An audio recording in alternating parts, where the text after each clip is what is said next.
अध्याय 1, क्या सिर हटाकर भी खाया जा सकता है। अनुवादक ड्रैगन बोट अनुवाद संपादक ड्रैगन बोट अनुवाद। एक अंधेरे कमरे में शौर्य हैरानी में बिस्तर पर लेटा हुआ था। उसकी नज़र सीधे सामने किसी चीज़ पर पड़ी जो कि एक मॉनिटर थी जो कमज़ोर लाल रोशनी से चमक रही थी। वह देहांतरित हो गया था। शौर्य ने अपने दिमाग में बिखरी यादों को व्यवस्थित करने में आधा घंटा बिताया। ऐसा करने के बाद उसे आखिरकार अपनी मौजूदा मुश्किल का पता चला। वह न तो अतीत में गया न ही किसी अन्य दुनिया में। वह तो भविष्य में चला गया। 2000 वर्ष बाद मनुष्यों के पास वार्प ड्राइव थे और उनके पदचिह्न मिल्की वे आकाशगंगा में फैले हुए थे। मिल्की वे आकाशगंगा के बाहर भी कई उद्यम हुए। उसी समय उन्होंने अनगिनत सार्वभौमिक जातियों की खोज की। उन्होंने मैत्रीपूर्ण जातियों के साथ कूटनीतिक गठबंधन स्थापित किए और हिंसक जातियों के साथ अंतरतारकीय युद्ध किए। यह उस समय से अलग नहीं था जब शौर्य धरती पर था। यह अभी भी कूटनीति थी, लेकिन हिंसा पर ज्यादा ध्यान दिया गया था। आखिरकार विरोधी अब मानव नहीं थे। विभिन्न जातियों के साथ युद्ध के दौरान मनुष्यों ने देखा कि तकनीक के अलावा मजबूत सभ्यताएं शारीरिक रूप से भी अधिक मजबूत होती हैं। इन मजबूत सभ्यताओं के लिए मानव शरीर शिशुओं की तरह थे। अगर आप पीछे रह गए तो आपको पीटा जाएगा। अगर इंसानों ने उन कल्पित बौनों से सुरक्षा नहीं मांगी होती जिनका मानव जाति के साथ दोस्ताना रिश्ता था, तो इंसानों का युद्ध में सफाया हो गया होता। कई गंभीर चिंतन के बाद मनुष्य ने आखिरकार जीवित प्राणियों की क्षमताओं को समझ लिया। स्पिरिट ची पूरे ब्रह्मांड में फैली हुई थी। यह अदृश्य थी और इसे महसूस नहीं किया जा सकता था, हालांकि इसे किसी के शरीर और आत्मा से महसूस किया जा सकता था। पृथ्वी के युग के दौरान इसे डार्क एनर्जी कहा जाता था। आत्मा ची को आत्मसात करना, स्वयं को सशक्त बनाना और जीवन का विकास मानव संघ के लिए सबसे महत्वपूर्ण परियोजना बन गई थी और इसे पाठ्यक्रम में भी लिखा गया था। इस प्रकार मार्शल आर्ट प्रचलित हो गया। प्रतिभाशाली युवा लोग मार्शल आर्टिस्ट बनने और मजबूत शक्तियां, स्वतंत्रता और अंततः अनंत जीवन पाने की आशा करते थे। शौर्य का पिछला जीवन कुछ ऐसा ही था। वह अपनी हताशा के कारण मर गया था। उसकी हाई स्कूल की अंतिम परीक्षा होने वाली थी। उसका मार्शल आर्टिस्ट स्तर उस स्तर पर पहुंच गया था जो परीक्षा के लिए आवश्यक था। अपने पिछले जीवन में सर्वश्रेष्ठ फेडरेशन विश्वविद्यालय में प्रवेश पाने के लिए उसने दिन रात बिना रुके साधना की। इससे उसका चिपत गलत दिशा में चला गया, जिसके परिणामस्वरूप उसकी मृत्यु हो गई। वह कोई बेकार आदमी नहीं था और न ही उसकी कोई गर्लफ्रेंड थी जो उससे अलग हो गई थी। वह अपने पिछले जन्म में मार्शल आर्ट का दीवाना था। अपने सुंदर रूप और सभ्य परिवार के साथ साथ मध्यम स्तर की मार्शल आर्ट प्रतिभा के कारण बहुत सी लड़कियां उसे पसंद करती थीं। हालांकि उनकी एकमात्र पत्नी मार्शल आर्ट में पारंगत थी। उसने किसी भी टाइकून को नाराज नहीं किया और न ही उस पर हमला किया गया। वह मूर्ख नहीं था। साथ ही उस समय और युग में शहरों में सुरक्षा पृथ्वी के प्राचीन समय की तुलना में बहुत बेहतर थी। कोई टाइकून एक छोटे बच्चे से छुटकारा पाने के लिए अपना समय क्यों बर्बाद करेगा। उनका कोई गहरा पारिवारिक झगड़ा नहीं था और न ही बदला लेने की इच्छा थी। कुल मिलाकर वह समाज का एक साधारण सदस्य था, एक बहुत ही साधारण व्यक्ति। उसके पास अच्छे माता पिता, एक अच्छा परिवार और एक प्यारी छोटी बहन थी। हाँ, मैं जा चुकी हूँ। मुझे अपने माता पिता और छोटी बहन की अच्छी देखभाल करनी होगी। खांसी। हर कोई शक्तिशाली मार्शल आर्टिस्ट नहीं बन सकता। हालांकि उसके पिछले जन्म में उसकी महत्वाकांक्षाएं बहुत थीं, लेकिन उसके पास इसके लिए उपयुक्त प्रतिभा नहीं थी। वास्तविकता हमेशा आपके चेहरे पर जोरदार तमाचा मारती है। यदि आपने कड़ी मेहनत की तो क्या इसके लिए प्रतिभा की आवश्यकता थी। शौर्य अपनी पहचान से नाखुश नहीं था। वह सुंदर था, उसका एक सुंदर परिवार था और एक प्यारी सी छोटी बहन थी। इस तरह का जीवन बुरा नहीं था, है न? वह जीवन तो बीत चुका था। दूसरा जीवन जीना ही काफी था। जहां तक इस बात का सवाल है कि क्या वह एक शक्तिशाली मार्शल कलाकार बन सकता है। अगर वह बन गया तो वह भाग्यशाली था, अगर नहीं तो यह भाग्य था। शौर्य इस पर जुनूनी नहीं होगा। आखिरकार लैंजियांग ग्रह, जिस ग्रह पर वह था, संघ के आंतरिक क्षेत्र में था। ये बहुत सुरक्षित था। भले ही वह एक शक्तिशाली मार्शल कलाकार न बन पाए जो ब्रह्मांड को पार कर सके, लेकिन उसे कोई खतरा नहीं था। ये बहुत अच्छा था। शौर्य ट्रांसमिग्रेशन भगवान की व्यवस्था से बहुत खुश था। यदि वह दोबारा मर गया तो वह देखेगा कि क्या वह इसे 5 सितारा रेटिंग दे सकता है। सो जाओ, सो जाओ। सारी जानकारी व्यवस्थित करने के बाद शौर्य को थकान महसूस हुई और वह जम्हाई लेने से खुद को नहीं रोक सका। इस अचानक हुए परिवर्तन ने उसे बहुत स्तब्ध कर दिया। यादों को पचाते पचाते उसका दिमाग थक गया था। वह बाकी विवरणों के बारे में कल सोच सकता था। ठीक इसी तरह शौर्य ने अपनी आंखें बंद कर लीं और उसकी चेतना गायब हो गई। जल्द ही सब कुछ अंधकार में डूब गया। ... जब शौर्य ने फिर से अपनी आंखें खोलीं तो आसमान नीला और साफ था। सूरज की रोशनी उसके चेहरे पर गर्म चमक रही थी, जिससे वह आराम से अपनी आंखें सिकोड़ रहा था। हल्की हवा बह रही थी। उसे घास और मिट्टी की खुशबू महसूस हुई, इससे उसकी आत्मा हिल गई। ताज़ी हवा ने वाकई लोगों को अच्छा महसूस कराया। शौर्य मुस्कुराया। फिर उसकी मुस्कान गायब हो गई। रुको, कुछ ठीक नहीं लग रहा है। वह जमीन पर लेटा हुआ आसमान की ओर देख रहा था। क्या मैं अपने बिस्तर पर नहीं सो रहा था? शौर्य जल्दी से उठ खड़ा हुआ और चकित होकर चारों ओर देखने लगा। वह घास के मैदान में लेटा हुआ था। ताज़ी घास पर अभी भी सुबह की ओस थी। हवा चलने पर घास का मैदान लहरों की तरह बहने लगा। दृश्य तो अच्छा था, लेकिन वह यहाँ क्यों था? शौर्य चकित था। क्या उसने फिर से शरीर त्याग दिया? पुनर्जन्म का देवता कड़ी मेहनत कर रहा होगा। ये देखते हुए कि वह कितना मेहनती है, मैं उसे 0 रेटिंग दूंगा। एक घर और एक छोटी बहन पाने का सपना जंगल में जीवित रहने के सपने में बदल गया। अब प्रश्न यह है कि क्या उसे नाश्ते में घास खानी चाहिए? शौर्य ने ताज़ी घास को देखा और अवाक होकर सोचने लगा। हालांकि उसे इस समय भूख नहीं थी, लेकिन आगे के बारे में सोचना अच्छा था। उसे कम से कम ये तो पता चल ही गया था कि उसे क्या खाना है। इंतज़ार। शौर्य की आंखें अचानक चमक उठीं और वह आत्मविश्वास से मुस्कुराया। वह अवश्य सपना देख रहा होगा। अपनी आत्मविश्वास भरी मुस्कान के साथ उसने अपने पैर पर जोर से चुटकी काटी। उद्धरण चिन्ह डॉट डॉट डॉट उद्धरण चिन्ह। शौर्य की मुस्कान टेढ़ी हो गई। भयंकर दर्द के कारण उसका मुंह बेकाबू होकर ऐंठ गया। उसने बहुत अधिक बल प्रयोग किया था। यहाँ तो कोई भी नहीं था, फिर शांत रहने का नाटक क्यों किया जाए? सबसे शर्मनाक बात यह थी कि वह असफल हो गया। सौभाग्य से ये केवल हवा ही थी जो उसे देख रही थी। क्या उसने फिर से जन्म लिया? अनुमान है कि यह 0 रेटिंग है। इस समय शौर्य ने अचानक अपनी पीठ के पीछे से सरसराहट की आवाज़ सुनी। आवाज़ तेज और तेज होती गई। शौर्य की पीठ पर रोंगटे खड़े हो गए और वह तेजी से पीछे मुड़ा। भाड़ में जाओ। शौर्य ने एक अशिष्ट टिप्पणी की और घास का एक गुच्छा पकड़ लिया। उसने क्या पाया था? एक सफ़ेद खरगोश। हालांकि सफ़ेद खरगोश थोड़ा अजीब था। उसका आकार अब खरगोश जैसा नहीं रह गया था। यह 1 मीटर लंबा खरगोश था। सुपर साइज्ड सफ़ेद खरगोश को देखकर शौर्य सोचने से खुद को रोक नहीं पाया। अगर मैं इसका सिर काट दूं तो ये खाने लायक हो जाएगा, है न? नहीं नहीं नहीं, वह ऐसा कैसे सोच सकता है? शौर्य ने इस क्रूर विचारधारा को रोक दिया। खरगोश का सिर बहुत स्वादिष्ट है। उसे इसे फेंकना नहीं चाहिए। अध्याय 2। यह एक खरगोश है। अनुवादक ड्रैगन बोट अनुवाद संपादक ड्रैगन बोट अनुवाद। शौर्य ने विशाल सफ़ेद खरगोश को शांति से घास खाते हुए देखा। वह पहले से ही उसे पकाने के तरीके के बारे में सोच रहा था। उसे भाप में पकाना चाहिए या भूनना चाहिए। एक कठिन निर्णय लेने के बाद शौर्य ने इसे भूनने का फैसला किया। हालांकि तब उसे एहसास हुआ कि उसके पास कोई सामग्री नहीं थी और आग जलाना भी मुश्किल होगा। जहां भी वह देखता उसे केवल असीम घास के मैदान दिखाई देते। अगर उसे लकड़ी से आग जलानी भी थी तो उसे पहले लकड़ी की ज़रूरत होगी। इस समय विशाल खरगोश को कुछ ध्यान आया।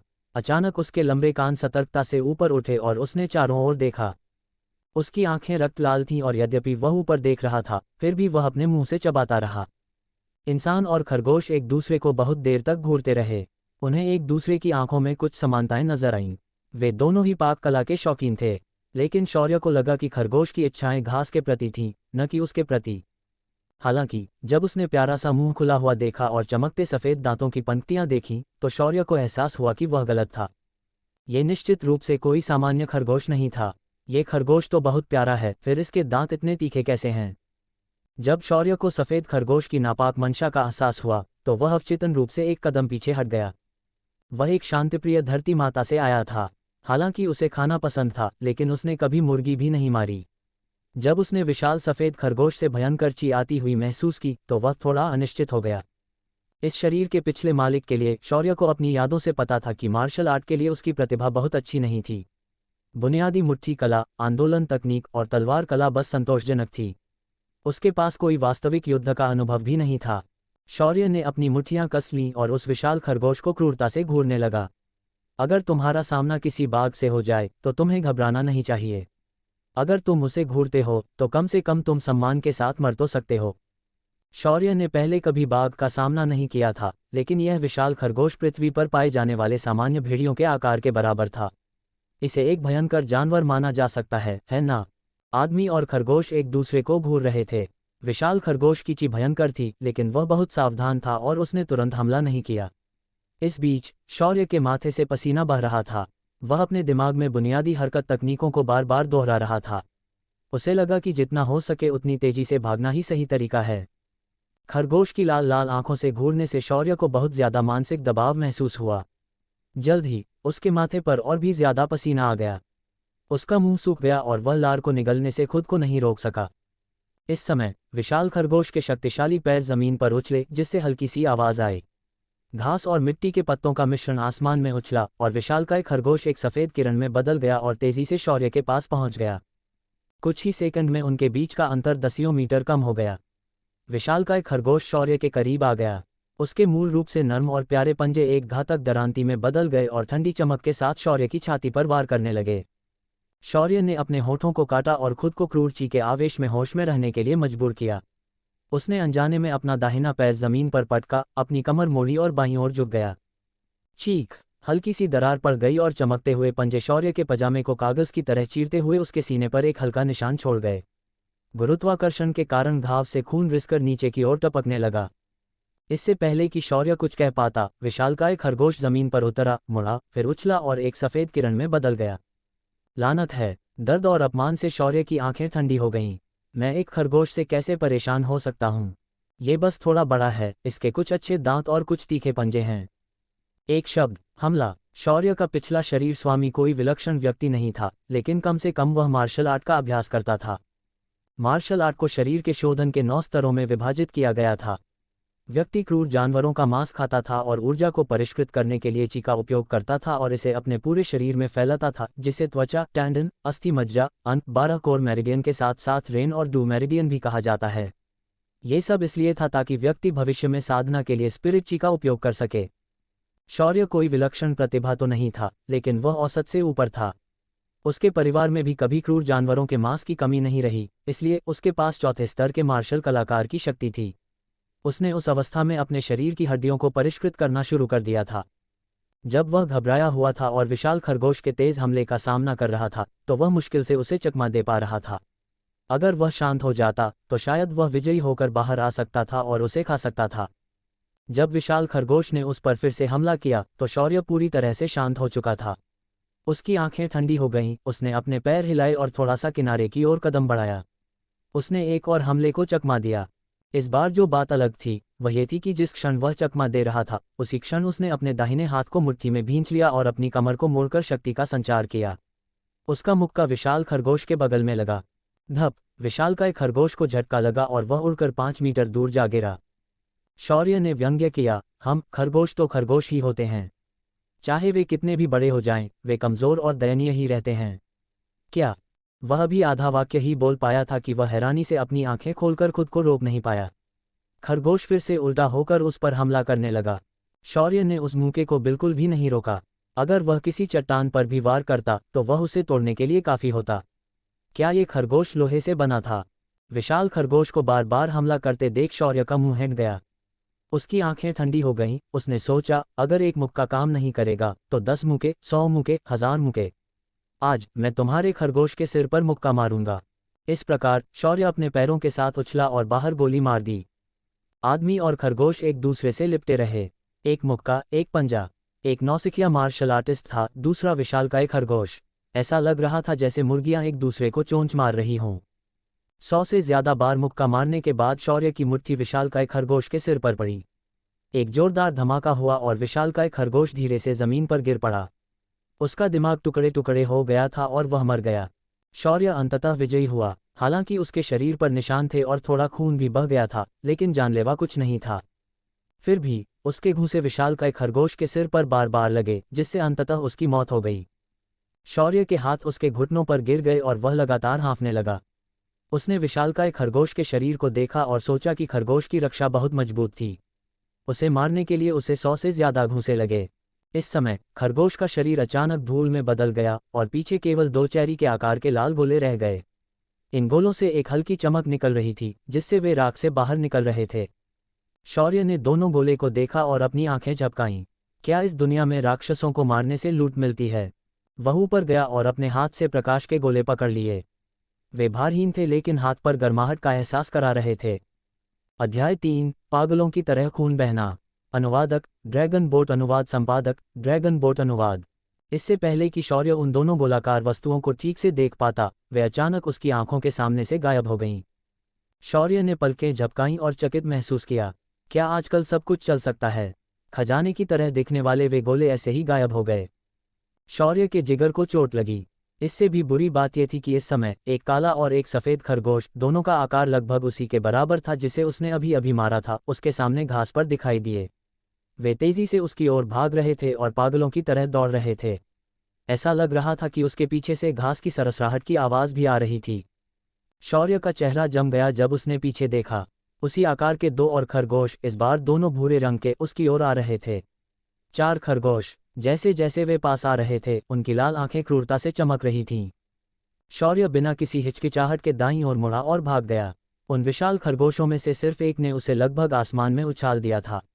अब जब 4 खरगोश थे तो वह वास्तव में इसे संभाल नहीं पाएगा। शौर्य ने पिछली लड़ाई में बहुत ज्यादा सहनशक्ति खर्च कर दी थी। पूरी गति से आगे बढ़ने के बाद जल्द ही उसकी सांस फूलने लगी। घास की सरसराहट की आवाज़ कभी बंद नहीं हुई थी। बिना किसी संदेह के ये 4 खरगोश थे जो उसका पीछा कर रहे थे। शौर्य का मुंह सूख गया। वह मादा खरगोश नहीं थी, उसका पीछा क्यों किया? घास के मैदान असीम लग रहे थे। शौर्य कुछ किलोमीटर तक पूरी रफ्तार से दौड़ा। वह जोर जोर से सांस ले रहा था, लेकिन अपने दांत पीसकर आगे बढ़ सकता था। वह और तेज दौड़ता जा रहा था। ऐसा इसलिए क्योंकि जब वह भाग रहा था तो 2 और खरगोश उसके पीछे आ गए। अब उसके पीछे 6 खरगोश थे।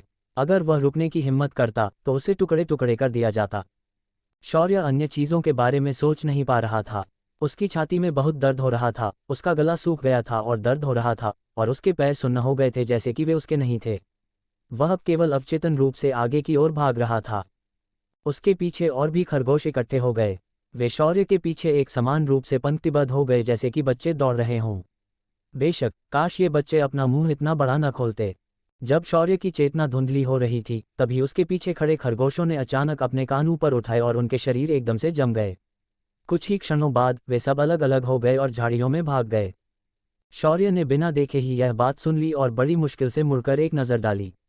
उसने पाया कि उसका शिकार करने वाले खरगोश पूरी तरह से गायब हो चुके थे। उसका मन शांत हो गया और उसका शरीर तुरंत जमीन पर गिर गया।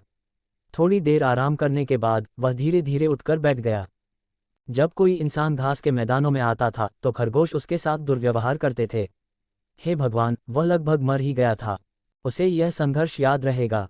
जब वह और मजबूत हो जाएगा तो वह इन विशाल खरगोशों से निपटने के लिए ज़रूर वापस आएगा। शौर्य ने जैसे ही अपना मन बनाया, अचानक उसके सीने में दर्द हुआ। उसने नीचे देखा और अचानक खून बहने लगा।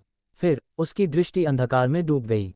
Dot dot dot. अंधेरे कमरे में शौर्य ने अचानक अपनी आंखें खोलीं और उठकर बैठ गया। वह जोर जोर से सांस ले रहा था और उसकी आंखों में अभी भी डर साफ देखा जा सकता था। उसके काले बाल और पजामा ठंडे पसीने से भीगे हुए थे। कुछ क्षण बाद शौर्य को होश आया। उसकी आंखें परिचित वातावरण को कुछ उलझन से देख रही थीं। ये स्थिति क्या है? मैं अभी अभी देहांतरित हुआ हूं और अब मैं वापस देहांतरित हो गया हूं। शौर्य ने अपनी जीभ से उसके सूखे होठों को चाटा। क्या वह अभी अभी मरा है? उसने धरती पर मौत का अनुभव किया था। उसे उम्मीद नहीं थी कि उसे इतनी जल्दी फिर से ऐसा अनुभव होगा। बाहर का समय देखकर अभी दिन भी नहीं निकला था। इसका मतलब था कि वह एक ही दिन में 2 बार मर गया था। यह आश्चर्यजनक रूप से संतोषजनक था। शौर्य ने घास के मैदानों पर उस अजीब अंतिम दृश्य को याद किया। उसकी आखिरी याद यह थी कि उसकी छाती किसी नुकीली चीज से कट गई थी। उसका खून पागलों की तरह बह रहा था। वह एक मानव फव्वारे की तरह था। जहां तक अपराधी का सवाल है तो वह ये नहीं देख पाया कि अपराधी कौन था। अभी भी उसका शरीर दर्द से छटपटा रहा था। ऐसा लग रहा था कि उस अजीब जगह से आने वाली अनुभूति अब खत्म हो गई है। शौर्य इस समय बहुत उलझन में था। क्या उसने पुनर्जन्म लिया था या वह बस सपना देख रहा था? क्या ऐसे यथार्थवादी सपने को भी सपना माना जा सकता है? जब वह विचार कर रहा था तो उसकी आंखें धुंधली हो गईं क्योंकि उसे अचानक अपने मस्तिष्क में कुछ असंगत बातें महसूस हुईं। वह जल्दी से अपने पैरों को मोड़कर बैठ गया और अपने दिमाग पर ध्यान केंद्रित किया। एक पल बाद शौर्य ने अपने दिमाग में एक छोटा सा त्रिआयामी स्थान पाया। अंतरिक्ष में 2 लाल गोले तैर रहे थे। क्या ये वे लाल गोले नहीं हैं जो विशाल सफ़ेद खरगोश से आए थे? शौर्य ने चकित होकर तैरते हुए गोले को देखा और भी अधिक भ्रमित हो गया। एक स्थानांतरण हैक। क्या मैं सचमुच इस जगत का मुख्य पात्र हूँ? उसने कुछ सोचा और दोनों छोटे गोले आयाम से गायब हो गए और उसके हाथों में प्रकट हो गए। यह एक अजीब जगह की तरह था। उनमें कोई वजन नहीं था लेकिन वे गर्म थे। शौर्य ने रोशनी को देखा और उसकी आंखें चमक उठीं। यह क्या है? वह इसका इस्तेमाल कैसे कर सकता है? कुछ ही देर बाद शौर्य ने अपने बेड स्टैंड से मोबाइल फ़ोन निकाला और अपने पिता का नंबर दिखाया। वह झिझका और पिता की जगह डैड लिख दिया। वह पहले इसे खाने की कोशिश करता और देखता कि इसका स्वाद कैसा है। एक चीनी व्यक्ति के रूप में ऐसा कुछ भी नहीं था जिसे वह न खा सके। अगर उसका पेट खराब हो जाता तो वह मदद के लिए अपने पिता को हॉटलाइन पर कॉल करता।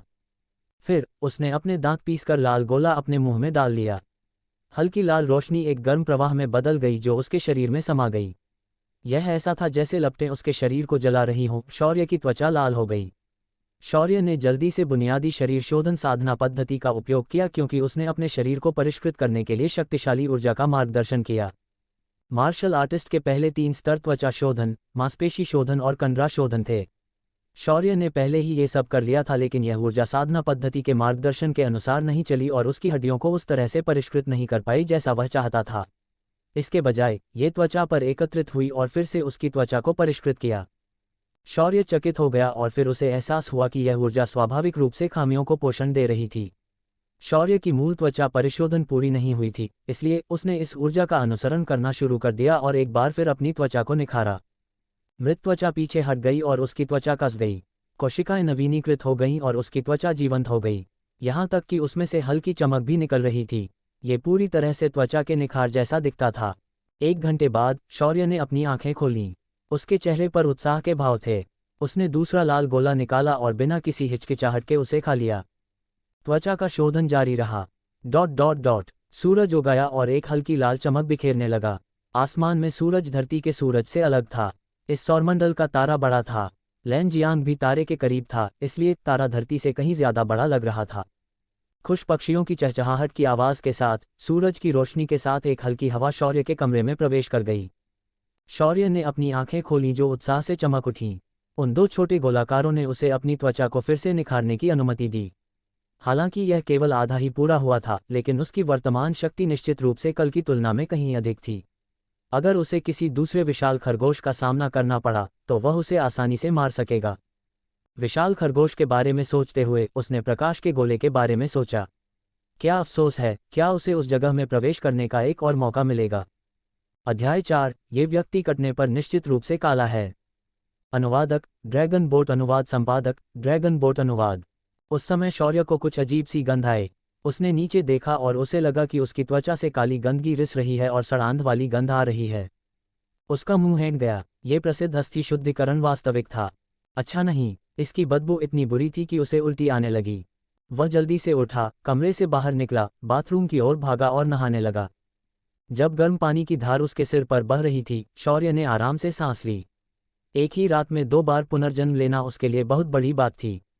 उसका तनावग्रस्त मन आखिरकार शांत होने लगा था।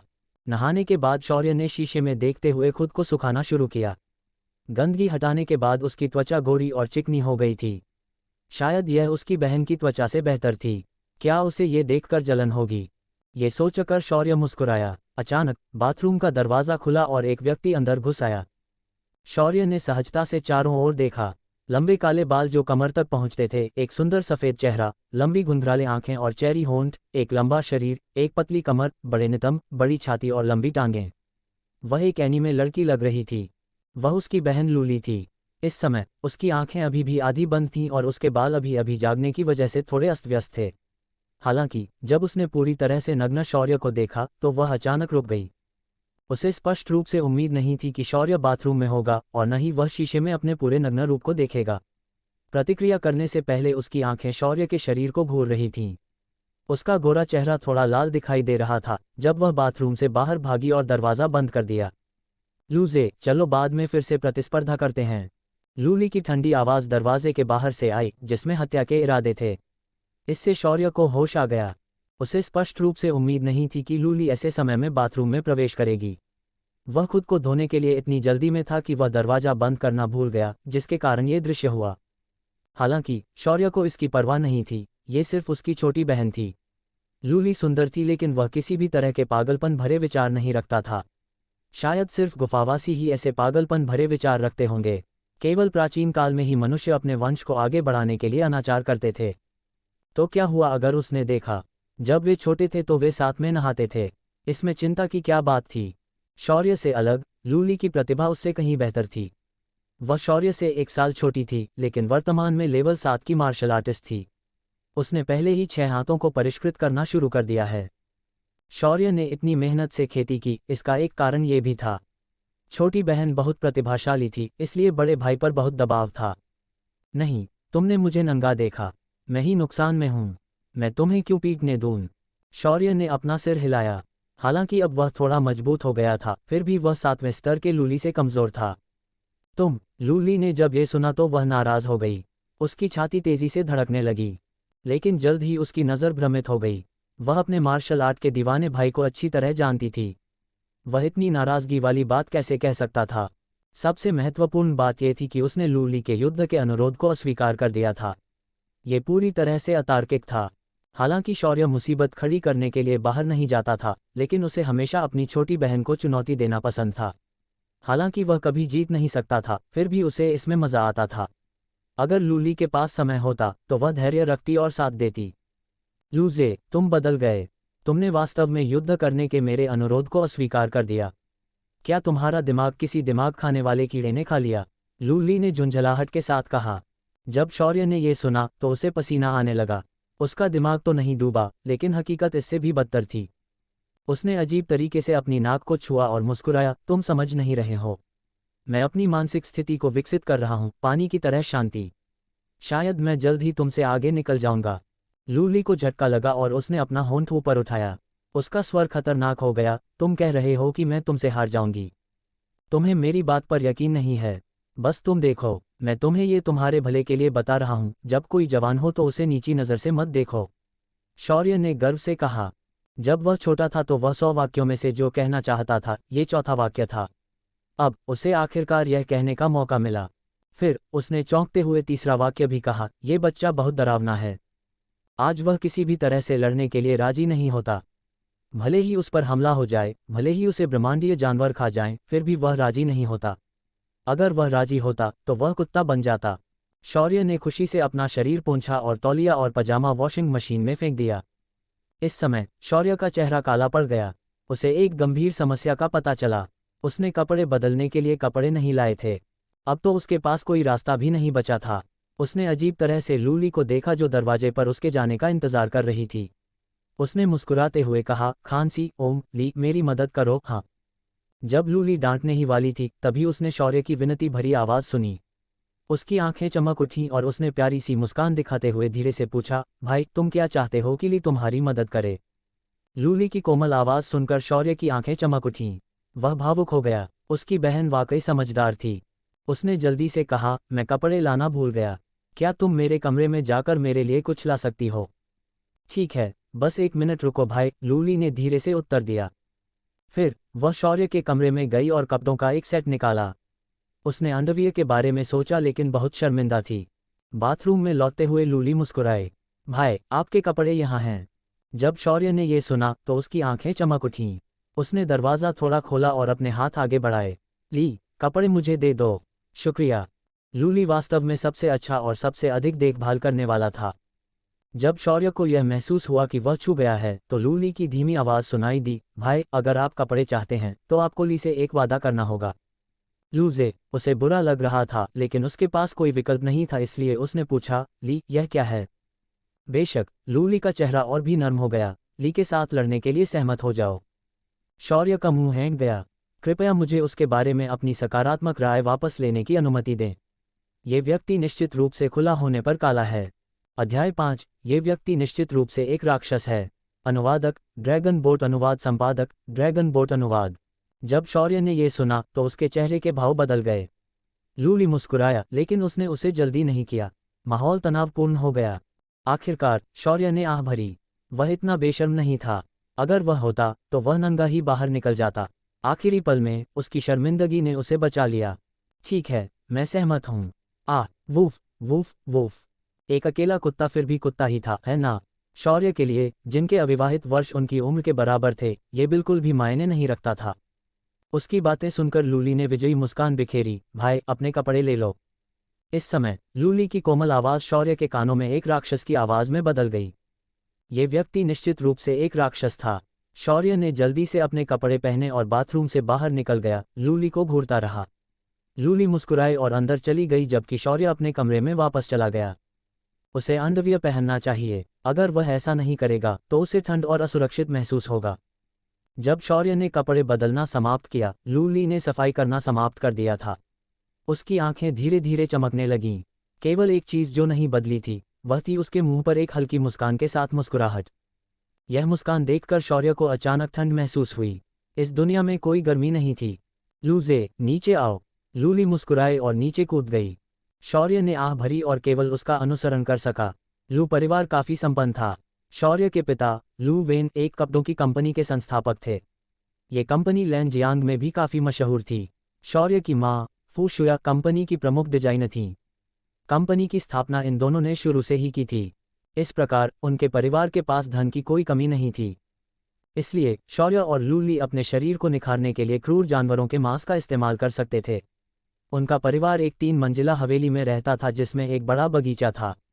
उनके पास 300 वर्ग मीटर का प्रशिक्षण मैदान भी था जो विशेष रूप से शौर्य और लूली के लिए बनाया गया था। हालांकि ऐसी कंपनी के मालिक के रूप में भी लू वेन की स्थिति उच्च स्तरीय मार्शल कलाकारों से कम थी। इसलिए दोनों को उम्मीद थी कि उनके बच्चे भी मजबूत बनेंगे। इस तरह उन्हें व्यवसाय में दुर्व्यवहार का सामना नहीं करना पड़ेगा। दोनों नीचे उतरे और ट्रेनिंग ग्राउंड पर पहुंचे। लूली ने शौर्य की गोरी त्वचा को देखा और उसकी आंखें चमक उठी। लूजे, तुम्हारी त्वचा का निखार और भी बढ़ गया है। रातों रात गोरा हो जाना लूली से छिपा नहीं रह सका, जो दिन रात उसके साथ था। शौर्य ने मुस्कुराते हुए सिर हिलाया। क्या मैंने तुम्हें आज सुबह अचानक हुई जागृति के बारे में नहीं बताया था? मजबूत बनने में कुछ भी अजीब नहीं है। शायद मैं जल्द ही तुमसे आगे निकल जाऊंगा। शौर्य के शब्दों ने लूली के चेहरे पर एक हल्की मुस्कान ला दी। सच में, मैं इसका बेसब्री से इंतजार कर रहा हूं। जाओ भाई। फिर लूली की लंबी मजबूत टांगें तेजी से शौर्य की ओर दौड़ीं। खुशबूदार हवा की एक लहर बह निकली। उसकी पतली सफेद हथेली नाचती हुई तितली में बदल गई जैसे ही वह शौर्य की छाती की ओर बढ़ी। शौर्य की आंखें सिकुड़ गईं। इतनी जल्दी? लूली ने अपनी पूरी ताकत का इस्तेमाल नहीं किया, लेकिन उसकी लेवल 7 की शक्ति मौजूद थी। साथ ही वह एक विलक्षण प्रतिभा थी और इससे उसकी शक्ति और बढ़ गई। शौर्य को पता चला कि वह उसकी हथेली को बिल्कुल भी चकमा नहीं दे सकता। उसने अपने शरीर को तान लिया और उसकी गोरी त्वचा पर एक रोशनी चमक उठी। उसने अपनी बाहों को अपनी छाती के सामने क्रॉस करके पूरी ताकत से बचाव किया। तितली उड़ती हुई उसके पास आए और हल्के से उसके हाथों के पास रुक गई। हल्की सी हथेली में पहाड़ तोड़ने वाली शक्ति थी जो उन छोटे सफ़ेद हाथों से निकली थी। ये शौर्य की बाहों से गुजरी और उसकी छाती पर जोरदार प्रहार किया। शौर्य का दिल भारी हो गया। वह 14 कदम पीछे हट गया और फिर स्थिर खड़ा हो गया। हालांकि उसे मारा गया और वह उड़ गया, लेकिन शौर्य ने मुस्कुराहट दिखाई। उसने इससे बचाव किया। गहन स्तर के शोधन से गुजरने के बाद उसकी रक्षा बहुत बढ़ गई। अगर यह कल की बात होती तो शौर्य शायद उस हथेली का सामना करते हुए गिर जाता, लेकिन अब इसने उसके हाथों को थोड़ा सुन्न कर दिया और उसकी छाती को थोड़ा भारी कर दिया। ये देखकर कि उसकी हथेली ने शौर्य को केवल 14 कदम पीछे धकेला, लूली की मुस्कान सदमे में बदल गई। उसने अपना मुंह खोला और अपनी आंखें झपकाईं और एक पल के लिए शौर्य को देखा, फिर कहा, तुम निश्चित रूप से कल उस हमले को रोक नहीं सकते थे। शौर्य ने अपना सुन्ना हाथ फैलाया और मुस्कुराया, तुम्हें इसकी उम्मीद नहीं थी। लूली ने धीरे से मुस्कुराते हुए कहा, उस स्थिति में मैं आज पीछे नहीं हटूंगा। इसके बाद वह फिर तेजी से ऊपर आए।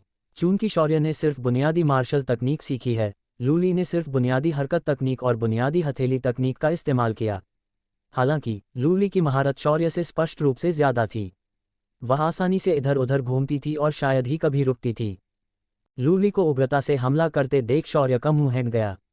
उसे पता चल गया था कि वह कुछ वार झेल सकता है, इसलिए वह उसे पीटने जा रही थी।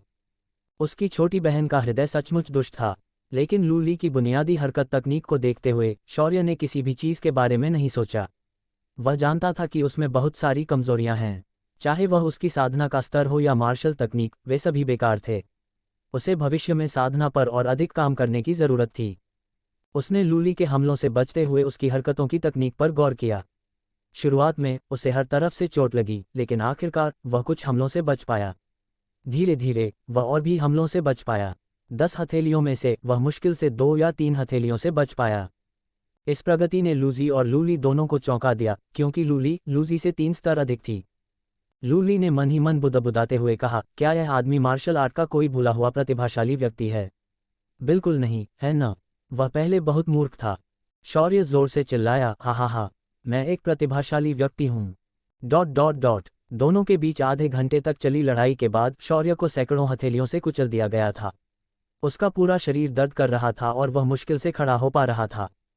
उसके मुंह से चीख निकल गई, लूली, मैं इसका विरोध करता हूँ। मैं इसकी कड़ी आलोचना करता हूँ। तुम्हें सिर्फ इसलिए जलन हो रही है कि मेरी प्रतिभा तुमसे बेहतर है। लूली के चेहरे पर एक सौम्य मुस्कान थी। भाई, ली सिर्फ तुम्हारी क्षमता को बाहर निकालने की कोशिश कर रहा है। तुम्हारी बुनियादी हरकत तकनीक इतनी तेजी से सुधर रही है क्योंकि तुम मुझसे टकराने से डरते हो, है ना? अब तुम्हें अपनी बुनियादी हरकत तकनीक पर महारत हासिल है। ये सब ली का काम है। शौर्य अवाक रह गया। पिटाई की वजह से उसे वाकई बहुत दर्द हो रहा था, इसीलिए वह इतनी जल्दी बुनियादी हरकत तकनीक में महारत हासिल कर पाया।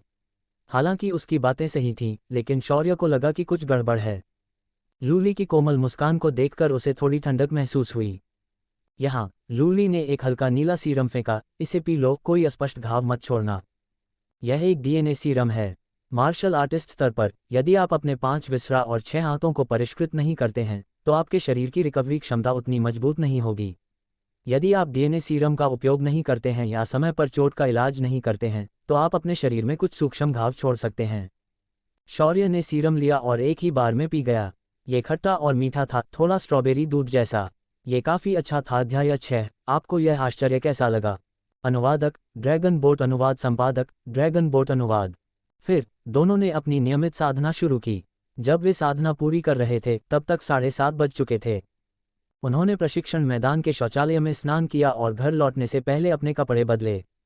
लिविंग रूम में लू वेन सोफे पर बैठकर होलोग्राफिक स्क्रीन पर समाचार देख रहा था, जबकि फू शुया रसोई में व्यस्त था। हालांकि वे काम में व्यस्त थे, लेकिन दोनों को अपने बच्चों के साथ समय बिताना अच्छा लगता था। यह उनके बच्चों के विकास के लिए फ़ायदेमंद था। मतलब, फू शुया को अगर समय मिलता तो वह नाश्ता बनाती। आओ। जब लू वेन ने शौर्य और लूली को वापस आते देखा, तो उसने अपने हाथ में कंप्यूटर नीचे रखा और उन्हें बुलाया। शौर्य को थोड़ा उलझन महसूस हुई, लेकिन फिर भी वह चला गया। उसने अपने पिता को ध्यान से देखा। इस बूढ़े सुंदर आदमी के पीछे निश्चित रूप से पृथ्वी युग में कुछ लड़कियां थीं। उसकी भौहों के बीच कुछ अधिकार था, जो शायद लंबे समय तक सत्ता में रहने के कारण था। लेकिन जब उसने शौर्य और लूली को देखा, तो उसने अपना अधिकार छिपा लिया। वहां सिर्फ परिपक्वता, सौम्यता और गहरी आत्मीयता थी। इससे शौर्य को काफ़ी उलझन महसूस हुई। आखिरकार असली शौर्य पहले ही मर चुका था। चाहे वह लूली हो या लू वेन, वे सभी उसे गहरी आत्मीयता से देखते थे। इससे उसे समझ नहीं आया कि क्या करे। लेकिन चूंकि उसे यह शरीर विरासत में मिला है, इसलिए वह इस परिवार की रक्षा करेगा। क्या हुआ, पापा? शौर्य ने बैठते हुए मुस्कुराया। लू वेन हैरान था। पापा? क्या ये बच्चा हमेशा उसे पापा नहीं कहता था? उद्धरण चिन्ह ... क्या आपका दिमाग खाने वाले कीड़ों ने खा लिया है? उसने वही पूछा जो लूली ने पूछा था। शौर्य का मुंह हैंग गया। जैसे बाप वैसी बेटी, उनका दिमाग एक हो गया था। लूली मुस्कुराए। मुझे भी ऐसा ही लगता है पापा, क्यों न हम अस्पताल जाकर उसके दिमाग को चीर कर देखें? लूली, क्या तुम्हें पता है कि जब तुम मुस्कुराते हुए डरावनी बातें बोलती हो तो ये सचमुच भयानक होता है? शौर्य ने चुपचाप लूली से दूर जाने का फैसला किया। फिर उसने मुस्कुराते हुए कहा, मुझे लगा कि पहले की जिंदगी बहुत थकाऊ थी। जीने का कोई दूसरा तरीका चुनना बेहतर हो सकता है। ये सुनकर लू वेन को आश्चर्य हुआ और उसने मुस्कुराने से पहले शौर्य को कुछ देर तक देखा। सबसे महत्वपूर्ण बात यह है कि आप लोग खुश हैं। वास्तव में लू वेन नहीं चाहता था कि शौर्य भी एक मार्शल पागल बन जाए। चाहे आप कितने भी अजेय क्यों न हो, शिखर पर अकेलेपन का क्या मतलब है? यही कारण था कि लू वेन को उच्च सामाजिक स्थिति होने के बावजूद भी अपने परिवार के साथ अधिक समय बिताना पसंद था। आज तुम्हारा 18वां जन्मदिन है। अच्छी और बुरी दोनों तरह की खबरें हैं। तुम सबसे पहले कौन सी खबर सुनना चाहते हो? लू वेन के खूबसूरत बूढ़े चेहरे पर मुस्कुराहट आ गई। शौर्य हैरान था। आज उसका जन्मदिन था। वह इसके बारे में पूरी तरह से भूल गया था, लेकिन उसके पिता ऐसे खेल खेल रहे थे। वह कुछ अवाक था। चलो बुरी खबर सुनते हैं। खांसी, जी, एक अंधेरी हवा भरी रात में तुम्हारी माँ और मैं। रुको, मुद्दे पर आओ पापा। आपके बेटे के लिए इस उम्र तक जीना आसान नहीं है, शौर्य ने असहाय होकर कहा। हर बार जब लू वेन ऐसा करता था तो उसके लिए उसके पास शून्य सहनशीलता होती थी। दूसरी ओर लूली ने चुपचाप अत्याचार के खिलाफ अपनी मुट्ठी उठाई। वह भी अकेली थी। खांसी, आजकल के बच्चे रोमांस को ठीक से नहीं समझते। लू वेन ने अपना सिर हिलाया। तो मैं मुद्दे पर आता हूँ। तुम हमारे बच्चे नहीं हो। लूली, और अच्छी खबर यह है कि मेरे दूसरे दादाजी हैं जो चाहते हैं कि मैं 100 बिलियन की संपत्ति का उत्तराधिकारी बनूं। यह एक निजी ग्रह है। चिंता मत करो पिताजी, मैं आपको समृद्धि की ओर ले जाऊंगा। शौर्य मुस्कुराया। हे भगवान, उसने अपने जन्मदिन पर ऐसा मजाक किया। उसके पिता कौन थे? कौन से दूसरे दादा? लू वेन ने शौर्य को चकित होकर देखा। तुम्हें पहले से ही पता था कि तुम हमारे बच्चे नहीं हो, और अमीर दूसरे दादा तुम्हारे पास पहले आए थे। शौर्य आश्चर्यचकित था और लू वेन की गंभीर अभिव्यक्ति को देखकर उसकी मुस्कान धीरे धीरे गायब हो गई। उनकी नज़रें एक दूसरे से मिलीं। शौर्य का मुंह हैंग गया। पिताजी, क्या आप गंभीर हैं? लू वेन ने सिर हिलाकर जवाब दिया, हाँ। शौर्य को बहुत उलझन महसूस हुई। वह भी अभी एक खुशहाल परिवार से मिला था। इस परिवार में अच्छे माता पिता और एक प्यारी बहन थी। फिर भी दूसरे दिन उसके पिता ने उसे बताया कि वह उनका बेटा नहीं है। हालांकि वह एकांतवास में था, लेकिन यादों के मिलन ने उसे महसूस कराया कि उसने इस जीवन का अनुभव किया है। उसका दिल इस अचानक आई खबर को बर्दाश्त नहीं कर सका। यह क्या बकवास नाटक था। माहौल थोड़ा अजीब सा देखकर लूली ने चिंता से शौर्य की तरफ देखा। उसके चेहरे पर कोमल मुस्कान गायब हो गई थी। शौर्य ने गहरी सांस ली और अजीब तरह से मुस्कुराया। खांसी, अच्छी खबर क्या है? क्या उसे बार बार डैड कहना बेशर्मी थी? शौर्य अंत में यह नहीं कह सका। लू वेन की आंखें चमक उठीं और वह मुस्कुराया। अच्छी खबर यह है कि हमारी ली को देखो। क्या वह सुंदर नहीं है? क्या वह सेक्सी नहीं है? भले ही तुम उसका पीछा करो, मैं तुम्हारे पैर नहीं तोड़ूंगा। तुम क्या सोचते हो? तुम्हें यह आश्चर्य कैसा लगा? क्या तुम्हें लगता है कि तुमने इसे अर्जित किया है? लूली। शौर्य ने अपना सिर घुमाकर लूली के बेहद खूबसूरत चेहरे और उस बेहद प्रभावशाली आकृति को देखा। उसने एक पल के लिए सोचा, ये तो अच्छी खबर लग रही थी। अचानक लूली ने उसे देखकर धीरे से मुस्कुराया। शौर्य तुरंत हिल गया। उसे नहीं पता था कि यह अब अच्छी खबर थी या नहीं। बेशक, तुम अब भी मुझे पापा कह सकती हो। अगर तुम तैयार हो तो हम हमेशा 4 लोगों का परिवार रहेंगे। लू वेन ने देखा कि शौर्य का चेहरा उतना कठोर नहीं था और वह मुस्कुराते हुए बोला, लूली का पीछा करने की बात करें तो ये कितना मजाक है। उसकी बेटी इतनी प्यारी थी कि जो भी उसका पीछा करता उसकी टांगें टूट जातीं। चाहे वह कोई भी हो। अगर वह शौर्य होता तो वह 1 तोड़ता। अगर वह दूसरे लोग होते तो वह 3 तोड़ता। शौर्य ने लू वेन की प्यार भरी नज़रों को देखा और अपना बासी चेहरा रगड़ा। वह मुस्कुराया। मुझे लगा कि पिताजी हमारा रिश्ता खत्म करना चाहते थे और इसीलिए उन्होंने ऐसा कहा। मैं सोच रहा था कि मैं कैसे रह सकता हूँ। इससे मैं वाकई डर गया। अगर उसने तुमसे रिश्ता तोड़ने की हिम्मत की तो मैं तुरंत उससे रिश्ता तोड़ दूंगी। रसोई से एक प्रभावशाली आवाज़ सुनाई दी। फू शुया रसोई के दरवाजे पर खड़ी थी।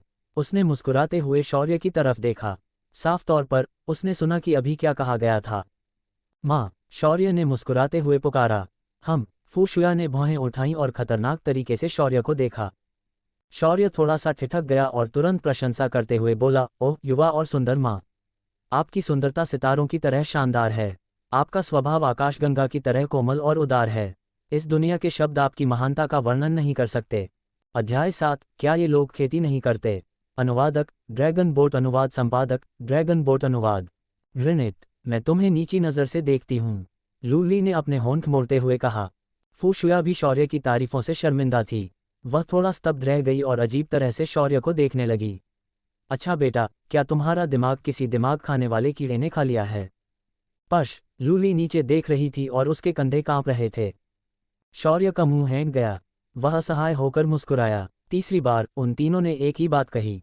उन्होंने मुस्कुराते हुए कहा, बिल्कुल नहीं, मैं तो बस ये प्रशंसा कर रहा हूँ कि माँ कितनी गौरवशाली और अद्वितीय है।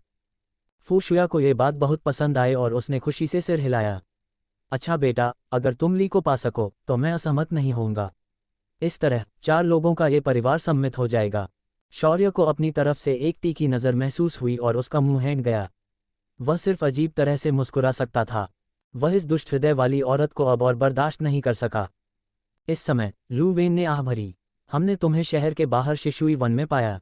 यह अफसोस की बात है कि तुम्हारे बारे में कोई सुराग नहीं बचा है। अन्यथा हम इसे तुम्हें दे सकते हैं और तुम अपने माता पिता को खोजने में सक्षम हो सकते हो।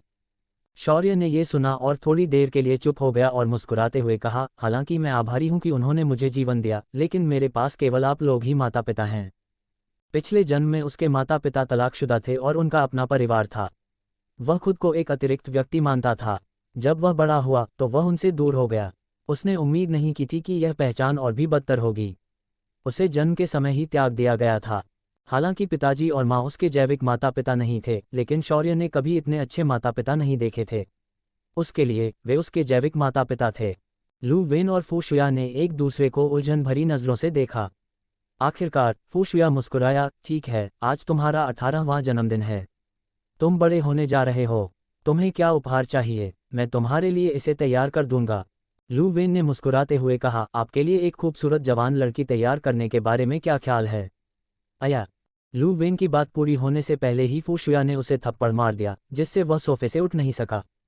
शौर्य, जो थोड़ा उत्सुक था, उसने फू शुया के भावहीन चेहरे को देखा और तुरंत अपना सिर हिला दिया।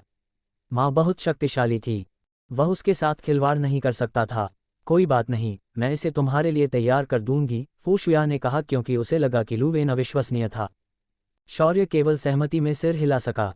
नाश्ता करें। ... नाश्ते के बाद शौर्य और लू ली के ड्राइवर ने उन्हें स्कूल भेज दिया, जो चांगयांग शहर का नंबर 1 मिडिल स्कूल था। ये चांगयांग शहर का सबसे अच्छा मिडिल स्कूल था। अंदर के सभी छात्र मध्यम या उससे ऊपर की प्रतिभा वाले थे। शौर्य की प्रतिभा समूह में सबसे नीचे थी, जबकि लू ली की प्रतिभा स्कूल में सबसे ऊपर थी। ये काली दिल वाली महिला काफ़ी मजबूत थी। शौर्य ने हौंकते हुए बगल की ओर देखा और लू ली को देखकर मुस्कुराया। जैसे ही वह उतरी, वहां मौजूद छात्रों की नज़र उस पर पड़ गई। स्कूल में वह एक नैतिक और योग्य, शैक्षणिक और खेल कूद में माहिर छात्रा थी। वह शिक्षकों की आज्ञाकारी लड़की थी और अन्य माता पिता के लिए आदर्श बच्ची थी। उसकी हरकतों को कभी नहीं देखा गया। उसकी कोमल मुस्कान ने अनगिनत अनजान लड़कियों को उसे मास्टर सिस्टर कहने पर मजबूर कर दिया और अनगिनत लड़के उसके दीवाने हो गए। शौर्य एक प्रसिद्ध बेकार बड़ा भाई था। वह इतना बुरा नहीं था। वह बस साधारण था, लेकिन लू ली की तुलना में वह स्पष्ट रूप से बुरा था। दोनों को कार से उतरते देख छात्र आपस में बड़बड़ाने लगे। मास्टर सिस्टर आज भी हमेशा की तरह सौम्य हैं। हालांकि वह व्यक्ति माहौल बिगाड़ रहा है। उसने मुझे मेरी मास्टर सिस्टर से मिलने से रोक दिया। आह, मैं मास्टर सिस्टर के बगल में खड़े उस व्यक्ति की जगह लेना चाहता हूँ।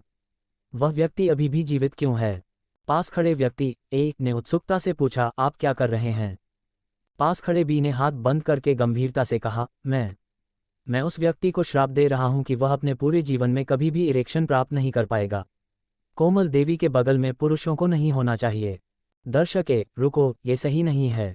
दर्शक बी, क्या तुम्हें ऐसा नहीं लगता? मैं तुम्हें बताता हूं, अगर तुम ऐसा सोचोगे तो तुम्हें पीट पीट कर मार डाला जाएगा। दर्शक ए, नहीं, मैं कह रहा हूं कि आपको अपनी बीच वाली उंगली काट लेनी चाहिए। इससे काम चल जाएगा, देखो। तब वहां खड़े व्यक्ति ए ने अपनी मध्यमा उंगली को खोला और लू जी को क्रूरता से देखा, फिर पवित्र प्रार्थना में अपनी आंखें बंद कर लीं। पास खड़ी बी को ऐसा लगा जैसे उसने कुछ सीख लिया हो। उसने भी अपनी बीच वाली उंगली काट ली और आंखें बंद कर लीं। ... शौर्य अवाक रह गया। क्या तुम लोग धीरे से बात नहीं कर सकते थे? सभी लोग मार्शल आर्ट का अभ्यास करते थे। किसकी सुनने की शक्ति अच्छी नहीं थी? वह सचमुच किसी को पीटना चाहता था। क्या इन लोगों ने खेती नहीं की? ये बेवकूफ़ों का झुंड था। इससे शौर्य को पृथ्वी युग के पागल प्रशंसकों की याद आ गई। समय बदल गया है, लेकिन अभी भी ऐसे पागल प्रशंसक थे। क्या लू ली बहुत अजेय थी या ये लोग बहुत युवा थे? इन युवा लोगों को खेती करनी चाहिए। बेशक, जो लोग महत्वाकांक्षी थे वे पहले ही खेती करने चले गए। जो लोग यहाँ रह गए हैं वे सभी साधारण प्रतिभाशाली लोग हैं। शौर्य भी पहले उनमें से एक था। अधिक से अधिक उन्होंने बस कड़ी मेहनत की। लू ली मुस्कुराए और भीड़ अपने आप ही अलग हो गई। शौर्य ने उसका पीछा किया और आगे बढ़ गया। सब कुछ ठीक था, सिवाय इसके कि लोग उसे हर तरह की हत्या की नीयत से घूर रहे थे। लेकिन शौर्य को वास्तव में इसकी परवाह नहीं थी कि लोग कैसे दिखते हैं। वह तीसरे वर्ष का छात्र था, जबकि लू ली अभी दूसरे वर्ष का छात्र था। दोनों एक ही कक्षा में नहीं थे। लू ली से अलग होने के बाद शौर्य अपनी अलग कक्षा में चला गया। जैसे ही वह बैठा, लिएरो जो उसी डेस्क पर बैठा था सामने आया। वह सांवला और दुबला पतला था। वह कुपोषित लग रहा था, लेकिन उसकी चमकती आंखों में कुछ रोशनी थी। लिएरो को अभी भी समझ नहीं आया कि उसके माता पिता ने उसे ऐसा नाम क्यों दिया।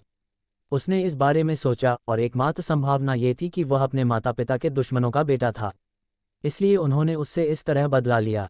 टेल नोट, एरो का मतलब है दूसरा बंदर। इस नाम के कारण ही वह छोटे बंदर जैसा दिखता था, लेकिन छोटे बंदर जितना प्यारा नहीं था। जब भी वह इस संभावना के बारे में सोचता, उसका चेहरा खराब हो जाता। वह शौर्य से इस बारे में बात करना शुरू कर देता। इससे पहले शौर्य पागल हो जाता था। इसलिए जब लिएरो करीब आया तो शौर्य ने अवचेतन रूप से रक्षात्मक रुख अपनाया। जब इस आदमी ने अपना मुंह खोला तो ये दा हुआ शी यू फिल्म के तांग सानजांग से भी ज्यादा नुकसानदेह था। ये बच्चा बहुत डरावना है। ली एरो ने शौर्य की प्रतिक्रिया पर ध्यान नहीं दिया और मुस्कुराते हुए कहा, जी स्नातक परीक्षण स्थल की पुष्टि हो गई है। वह कहाँ है? शौर्य को राहत महसूस हुई ये देखकर कि ली एरो ने कोई बड़बड़ाहट नहीं की और उसने उत्सुकता से पूछा, नानफैंग ग्रह? ये लैनजियांग ग्रह पर नहीं है। शौर्य की आंखें सिकुड़ गईं। इससे पहले ग्रेजुएशन ग्राउंड हमेशा लैनजियांग ग्रह पर रहा है।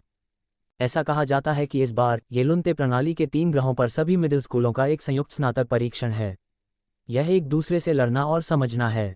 ये हमारी पीढ़ी से शुरू होगा और संभवतः हमारे बाद हर पीढ़ी में होगा। लूजी ने ये सुना और शिक्षा में सुधार का एहसास किया। पृथ्वी युग के दौरान चीन में अक्सर ऐसा होता था। चीज़ों के बारे में सोचते हुए उन्होंने हाई स्कूल में 3 साल बिना एयर कंडीशनिंग के बिताए, लेकिन जैसे ही वे बाहर निकले उन्होंने कक्षाओं में एयर कंडीशनिंग स्थापित कर दी। इससे पहले उन्होंने अपने विश्वविद्यालय में उच्च स्तरीय गणित सीखा था, लेकिन जैसे ही वे वहां से निकले उन्होंने डेटा विश्लेषण पढ़ाना शुरू कर दिया। कुल मिलाकर बहुत कठिनाई है, लेकिन मैं यह नहीं कहूँगा।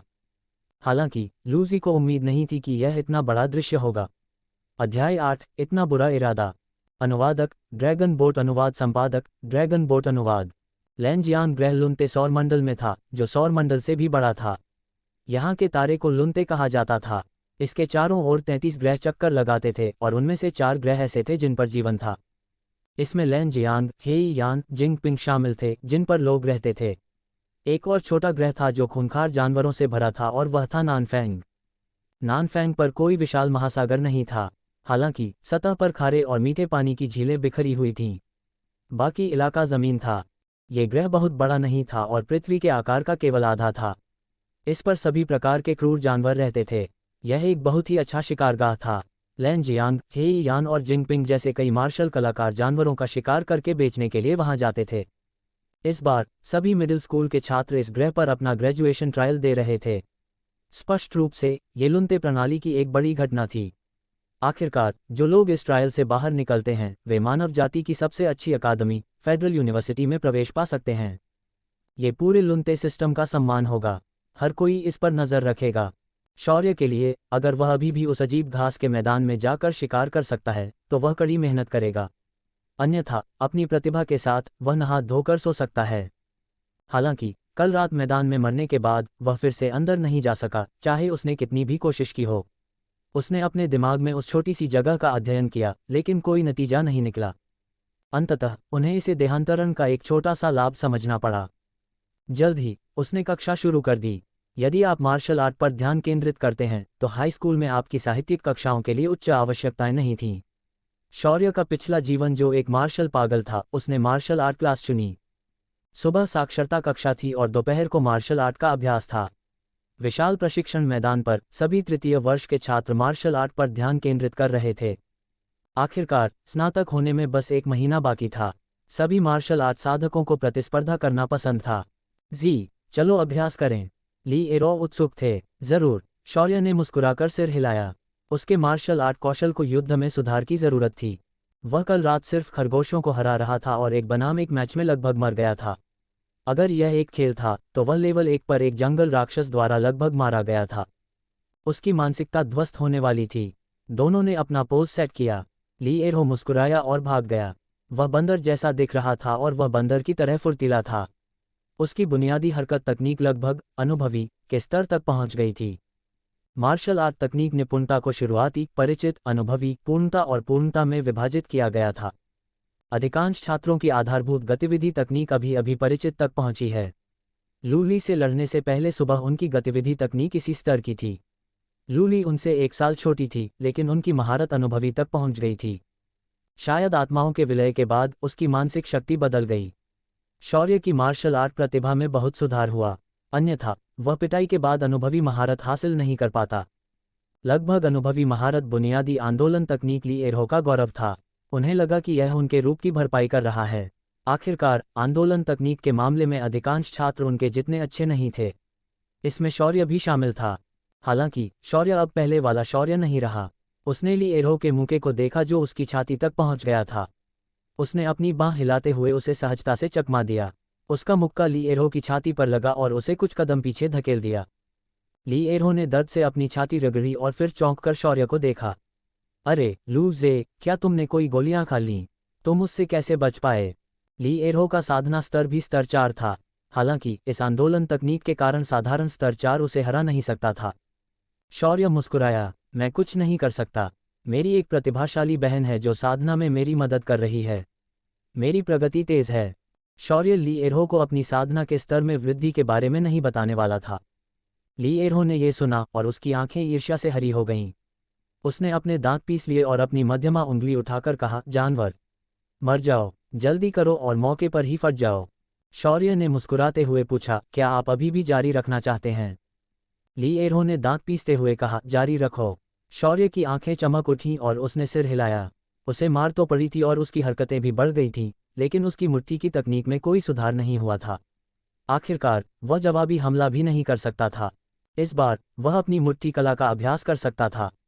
शौर्य और ली एरहो की मुट्ठी तकनीक लगभग एक जैसी थी। वे बस परिचित महारत हासिल कर चुके थे। वे वार पलटवार कर रहे थे जब शौर्य ने अपनी हरकत तकनीक को नियंत्रित किया और हमला करने के लिए अपनी कोहनी और मुट्ठियों का इस्तेमाल किया। लेकिन जल्द ही शौर्य की मुट्ठी की तकनीक बेहतर और बेहतर होती गई। उसके मुक्के और भी शक्तिशाली होते गए। धीरे धीरे ली एरहो शौर्य की गति के साथ तालमेल नहीं रख सका। शौर्य के तोप के मुक्के से उसकी छाती पर चोट लगी और वह जमीन पर गिर गया। क्या तुम ठीक हो? शौर्य ने पूछा। मैं ठीक हूँ। ली एरहो को जीवन पर संदेह होने लगा। ये प्रगति बहुत तेज थी। यह अनुचित था। उसे तो ये भी महसूस हुआ कि उसका आत्मविश्वास खत्म हो गया है। जी, तुमने सचमुच गोलियां खा लीं? शौर्य ने ली एरहो के परेशान चेहरे को देखा और सांत्वना देते हुए उसके कंधे पर थपथपाया। सच कहूं तो उसे वास्तव में नहीं पता था कि क्या कहना है। उसकी मार्शल प्रतिभा अब लू ली से भी बेहतर थी। सुबह सुबह उसे पीटने के लिए उसने ज़्यादा से ज़्यादा बल का इस्तेमाल किया क्योंकि उसे जलन हो रही थी। क्या तुम्हें और चाहिए? शौर्य ने पूछा। वह महसूस कर सकता था कि इस लड़ाई में उसके मुक्के मारने का तरीका बदल गया था। उसकी मानसिक शक्ति मजबूत हो गई थी। उसने अवचेतन रूप से अपने लिए बल लगाने का सबसे अच्छा तरीका खोज लिया था। यही कारण था कि वह इतनी तेजी से सुधार कर पाया। आखिरकार मार्शल आर्ट तकनीकें इस बात पर केंद्रित होती हैं कि शरीर किस प्रकार बल लगाता है। नहीं, फिर कभी नहीं। तुम निश्चित रूप से मुझे मारना चाहते हो और मेरे चींटी के फूल को अपने पास रखना चाहते हो। इतना बुरा इरादा, मैं तुम्हें बता रहा हूं, ऐसा बिल्कुल नहीं होगा। ली एरहो ने अपना सिर हिलाया। शौर्य का मुंह हैंग गया। तो चींटी का फूल अभी भी वहां है। हम पुरानी जादुई कलाकृति बहुत खुश होगी। लेकिन चूंकि ली एरहो लड़ना नहीं चाहता था, इसलिए शौर्य केवल खुद को विकसित कर सकता था और सुधार करने की कोशिश कर सकता था। उसकी मुट्ठी की तकनीक अभी तक अनुभव के स्तर तक नहीं पहुंची थी, लेकिन ये पहले से बहुत बेहतर थी। उसकी चाल तकनीक और साधना स्तर में भी सुधार के साथ शौर्य को लगा कि वह कल के अपने से 10 गुना बेहतर प्रदर्शन कर सकता है। ये सुधार बहुत तेजी से हुआ। ऐसा लग रहा था कि उसे साधना से प्यार हो गया है। लगातार मजबूत होते जाने का यह एहसास मंत्रमुग्ध कर देने वाला था। मार्शल आर्ट शाम 4:30 बजे बंद हो गया। उस समय स्कूल का दिन खत्म हो जाता था। लोगों ने बचे हुए समय का प्रबंध खुद ही कर लिया। होमवर्क पृथ्वी युग की तुलना में बहुत कम था। कोई भी कह सकता है कि यह एकदम सही था। शौर्य ने अपने पिछले जन्म के 10 किलो के स्कूल बैग के बारे में सोचा। उसकी आंखें अब थोड़ी नम थीं। अध्याय 9, क्या यही खोलने का सही तरीका है? अनुवादक ड्रैगन बोट अनुवाद संपादक ड्रैगन बोट अनुवाद। कक्षा के बाद शौर्य सीधे दूसरे वर्ष की इमारत में चला गया। ली, मैं तुम्हें सच में पसंद करता हूँ। क्या हम एक दूसरे को जानने का मौका दे सकते हैं? जैसे ही वह लूली की कक्षा में आया, शौर्य ने एक परिचित नर्म आवाज़ सुनी।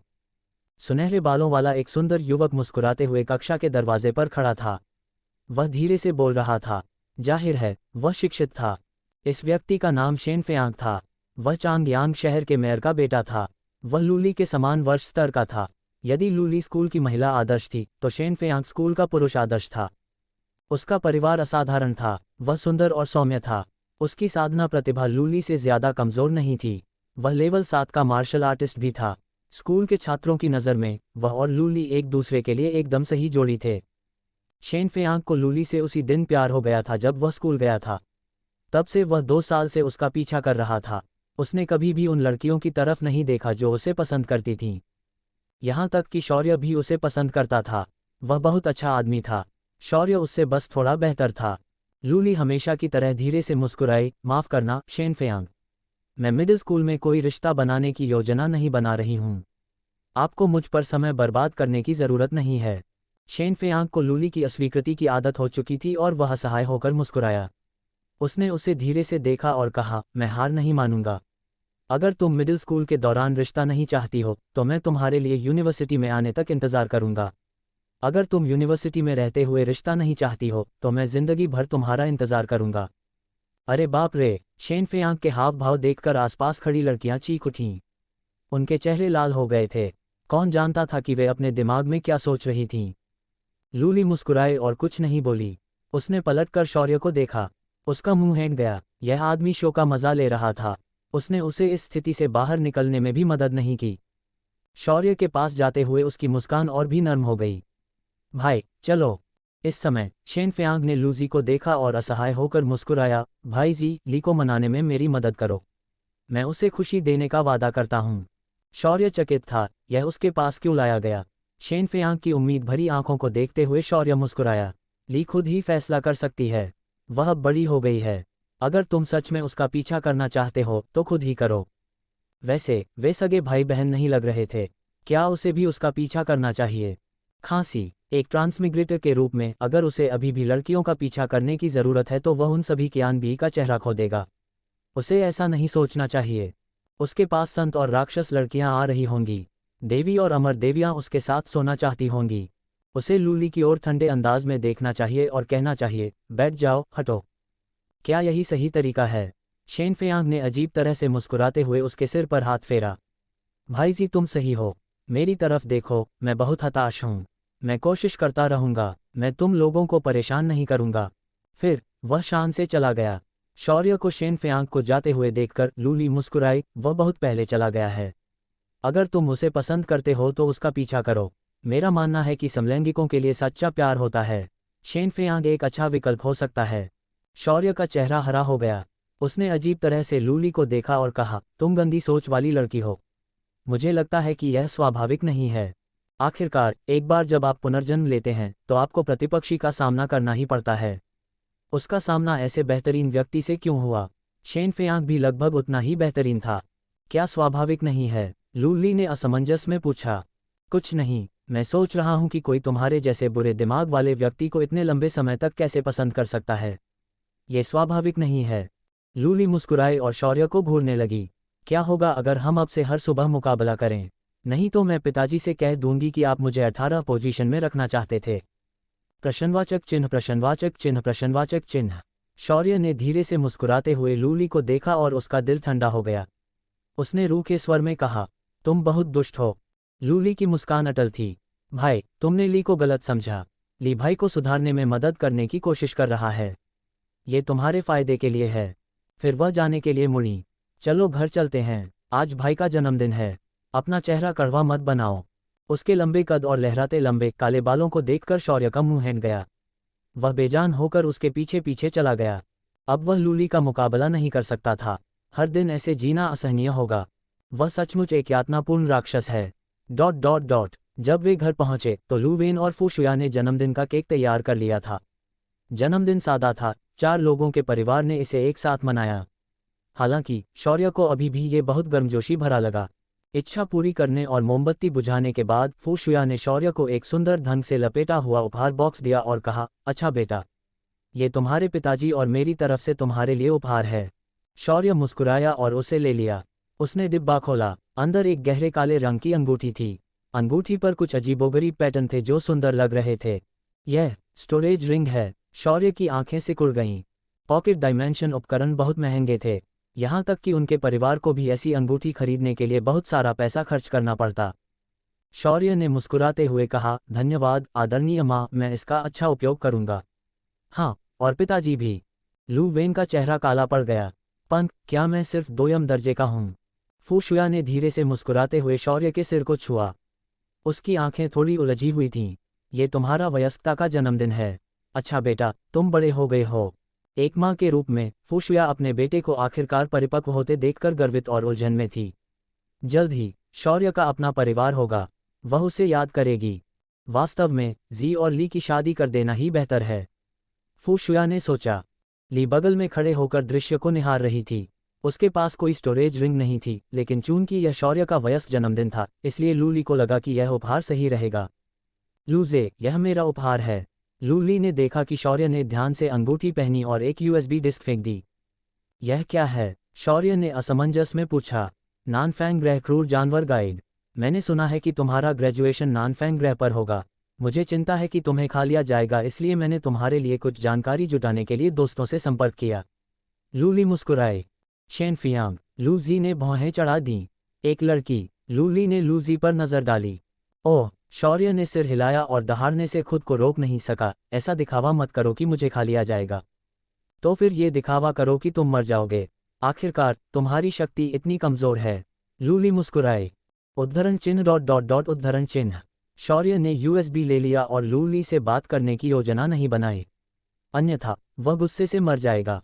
साथ ही उसने सोचा कि जब उसकी शक्ति लूली से अधिक हो जाएगी तो वह उसे दिखाएगा कि क्या अच्छा है। अध्याय 10। अंततः पता चला कि कल मेरी मृत्यु कैसे हुई। अनुवादक ड्रैगन बोट अनुवाद संपादक ड्रैगन बोट अनुवाद। फू शुया ने उनकी बातचीत को देखा और मुस्कुराया। आप दोनों बहुत करीब हैं। ये देखकर उसे आश्वस्ति हुई। शौर्य ने सिर नीचे करके केक काटा।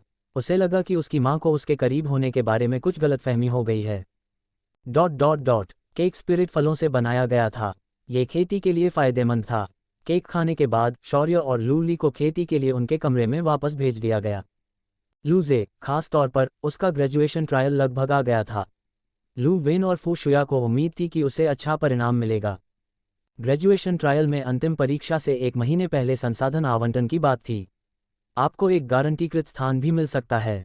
इसे गंभीरता से लिया जाना चाहिए। इस कमरे में वापस जाकर शौर्य अपने बिस्तर पर बैठ गया और स्पिरिट फ्रूट द्वारा लाई गई स्पिरिट पावर को पचाना शुरू कर दिया और अपने शरीर को परिष्कृत किया। कोई हल्का लाल गोला नहीं था, इसलिए उसकी त्वचा का शोधन बंद हो गया। वह केवल अपनी हड्डियों को परिष्कृत करना जारी रख सकता था। जल्द ही आसमान धुंधला हो गया और कीड़ों की चहचहाट ने रात के शांत आसमान को बाधित कर दिया। शौर्य का कमरा पूरी तरह से काला था। वह साधना में डूबा हुआ था और उसकी आंखें कसकर बंद थीं। अचानक शौर्य को अपने मस्तिष्क में झटका महसूस हुआ और उसकी चेतना अंधकार में डूब गई। जब उसे होश आया तो कीड़ों की चहचहाहट गायब हो गई थी। उसकी जगह घास की ताज़ा खुशबू आ रही थी जो उसके चेहरे पर आ रही थी। शौर्य का दिल तेजी से धड़कने लगा और उसने अपनी आंखें खोलीं। जब उसने परिचित घास का मैदान देखा तो वह उत्साह से लगभग उछल पड़ा। वह सचमुच फिर से वापस आ सकता है। चूंकि वह वापस आ सकता था तो छोटे गोले हे। शौर्य के होंठ ऊपर उठे। जैसे ही उसने आसपास देखा उसकी आंखों में हरी रोशनी चमक उठी। छोटे खरगोश, तुम लोग कहाँ हो? लेकिन शौर्य ने अपनी सतर्कता नहीं छोड़ी। आखिरकार यहाँ अज्ञात खतरे थे। उसे अभी भी नहीं पता था कि कल रात उसकी मौत कैसे हुई। जल्द ही शौर्य ने आगे एक विशाल ग्रे खरगोश को घास खाते हुए देखा। ये कल के विशाल सफ़ेद खरगोश से थोड़ा छोटा था, लेकिन अभी भी लगभग 80 सेमी लंबा था। शौर्य खरगोश के 30 मीटर की दूरी पर आ गया और खरगोश ने सतर्कता से अपने कान ऊपर उठा लिए। जब उसकी लाल आंखों ने शौर्य को देखा तो उसने अपने त्रिकोणीय मुंह से अपने तीखे दांत निकाले। शौर्य का मुंह हैंग गया। हर बार जब वह किसी प्यारे खरगोश को अपने तीखे नुकीले दांत दिखाते देखता तो उसे अप्राकृतिक लगता। लेकिन वह कल जैसा व्यक्ति नहीं था। खरगोश के उस पर आक्रमण करने पर वह शांति से देखता रहा। शौर्य की आंखें ठंडी हो गईं। जब ग्रे खरगोश उसके पास पहुंचा तो वह हिल गया और उसी समय खरगोश की गर्दन पर जोरदार मुक्का मारा। दरार, एक तीखी आवाज हुई और भूरा खरगोश कुछ मीटर आगे गिरता रहा और स्थिर होने से पहले उसने कुछ बार अपने पैर हिलाए। 1 सेकंड में मार डालो। शौर्य ने अपने होंठ ऊपर उठाए। वह कल से कहीं ज्यादा ताकतवर था। जल्द ही भूरे खरगोश का शरीर धूल में बदल गया और पीछे एक हल्का लाल गोला रह गया। शौर्य को आश्चर्य हुआ। कल 2 थे, आज सिर्फ 1 था। उन्होंने 2 खरगोशों के द्रव्यमान की तुलना की। क्या मरने पर ताकतवर खरगोशों के पास ज्यादा प्रकाश गोले होते हैं? ये जानने के लिए उसे बस कुछ और लोगों को मारना होगा। शौर्य ने इसके बारे में और नहीं सोचा और प्रकाश का गोला उठा लिया। प्रकाश का गोला उसके हाथ में गायब हो गया, शायद फिर से उस छोटे आयाम में चला गया। फिर शौर्य ने फिर से खोज शुरू की। जल्द ही उसे 2 और खरगोश मिल गए। काला वाला कल वाले विशाल सफ़ेद वाले के लगभग बराबर आकार का था। एक और भूरा था जो उस वाले का जुड़वा लग रहा था जिसे उसने अभी मारा था। शौर्य को देखकर दोनों खरगोश लाल आंखें लिए दौड़े मानो उन्होंने सुंदर मादा खरगोशों को देख लिया हो। शौर्य भी लाल आंखों के साथ तेजी से आगे बढ़ा। वे छोटे गोले थे। उसने दोनों खरगोशों के पंजों को चकमा दिया। शौर्य ने भूरे खरगोश को मुक्का मारकर मार डाला और फिर काले खरगोश पर ध्यान केंद्रित किया। काले खरगोश का बचाव भूरे खरगोश से ज्यादा मजबूत था और वह तेज भी था। हालांकि शौर्य कल जैसा नहीं था। उसने गर्दन पर 5 घूंसे मारे और काला खरगोश जमीन पर गिरते ही इंट गया। 3 लाल गोले काटे गए। ... 1 घंटे बाद शौर्य घास पर हाँफता हुआ बैठा था। अब वह एक अनुभवी खरगोश शिकारी बन चुका था। उस घंटे में उसने 2 बहुत बड़े सफ़ेद खरगोशों को मार डाला जो कल के खरगोशों से भी बड़े थे। फिर उसने 6 बड़े खरगोशों और 13 छोटे खरगोशों को मार डाला।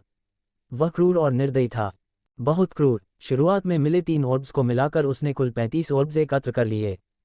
यह अद्भुत था। शौर्य ने कभी मुस्कुराना बंद नहीं किया। मजदूर वाकई सबसे सम्माननीय था। इन सभी छोटे छोटे गोलाकार पिंडों को देखकर उसकी त्वचा, मांस, कंडरा और हड्डियों को पूर्णता तक परिष्कृत करने के लिए यह पर्याप्त होना चाहिए, है ना?